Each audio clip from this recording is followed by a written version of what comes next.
Voy kembali di Papua with Dr. Chen. Pada episode 2 kali ini, kita akan membicarakan sejarah perjalanan panjang dari Provinsi Papua. Terbentang indah di ujung timur Indonesia, Provinsi Papua mencatatkan sejarah yang panjang. Dari pergantian nama hingga terbagi menjadi 2 provinsi. Telah dialami oleh kawasan yang memiliki julukan Bumi Cendrawasih ini. Perjalanan panjang itulah yang menciptakan Papua menjadi daerah yang penuh karakter dan sulit untuk dilupakan. Provinsi Papua sendiri dibentuk pada 5 dekade silam. Tepatnya pada 1969, melalui Undang-Undang Nomor 12, provinsi ini dikenal dengan nama Irian Barat. Pada awal Maret 1973, nama Irian Barat resmi berganti menjadi Irian Jaya oleh Presiden Soeharto, yang kemudian berganti lagi menjadi Papua pada pemerintahan Presiden Abdul Rahman Wahid. Seiring perjalanan waktu, pada 2004, pemerintah Indonesia membagi Papua menjadi 2 provinsi. Bagian timur tetap menggunakan nama Papua, sedangkan bagian baratnya menjadi Irian Jaya Barat yang kini dikenal sebagai Provinsi Papua Barat. Jauh sebelum itu, pada era kerajaan-kerajaan di Nusantara atau sekitar tahun 1964, Papua tercatat sebagai wilayah Kerajaan Majapahit di bawah pemerintahan Raja Hayam Wuruk dan Mahapati Gajah Mada. Nama Papua sendiri berasal dari kata Papo-Ua yang ditetapkan oleh Kesultanan Tidore. Pada 1453, Sultan ke-10 Tidore, Ibnu Mansur, bersama beberapa anggota kesultanan melakukan ekspedisi sampai ke beberapa pulau di bagian barat Papua. Pulau-pulau tersebut kemudian dijadikan tahlukannya. Karena bentuk pulau yang terpisah-pisah, mereka memberi nama Papo-Ua, yang berarti tidak bergandengan atau tidak menyatu. Masuknya bangsa lain ke tanah Papua berawal pada 1894. Kala itu, Kesultanan Tidore membuat perjanjian dengan Belanda. Salah satu poinnya, hak penuh Belanda atas Papua, termasuk hak administrasi dan pembentukan pemerintahan. Pada 1942, posisi Belanda tergantikan Jepang.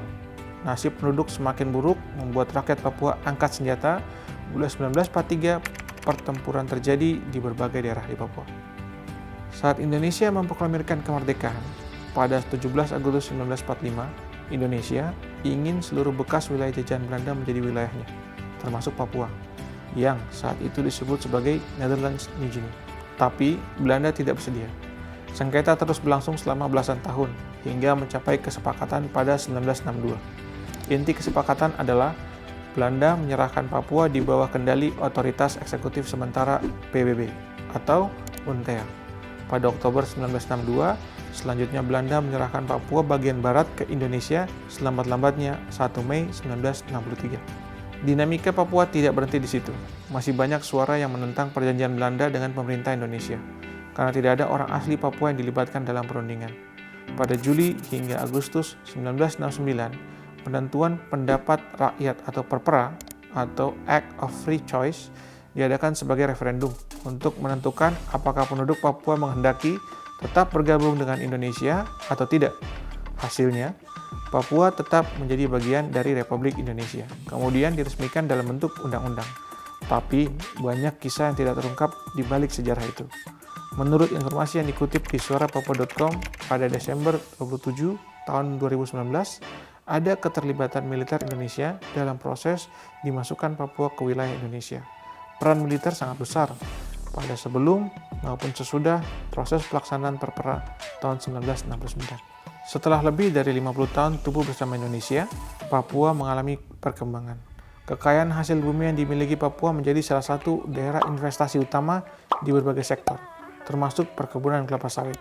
Menurut data dari Kementerian Koordinator Bidang Perekonomian, luas tutupan kelapa sawit di Papua mencapai 58.000 hektar. Beberapa diantaranya di Kabupaten Nabire, Jayapura, Bovendigul, dan Mapi.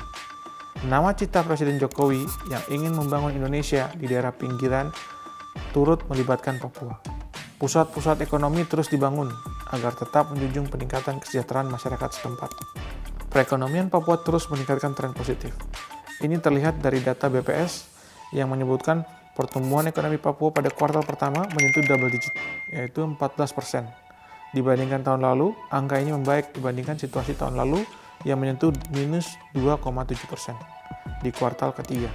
Di sisi lain, Bumi Cendrawasih masih terus bergulat dengan banyaknya tantangan, pengentasan kemiskinan, dan peningkatan kualitas sumber daya manusia. Tantangan ini bukan hanya masalah Papua, melainkan milik Indonesia sebagai negara kesatuan. Tidak terkecuali kita, rakyat Indonesia, yang memiliki peran penting untuk memajukan Papua. Sekian konten mengenai sejarah Papua. Jangan lupa klik like dan subscribe Papua with Dr. Jen. Sampai ketemu di konten-konten berikutnya. Salam.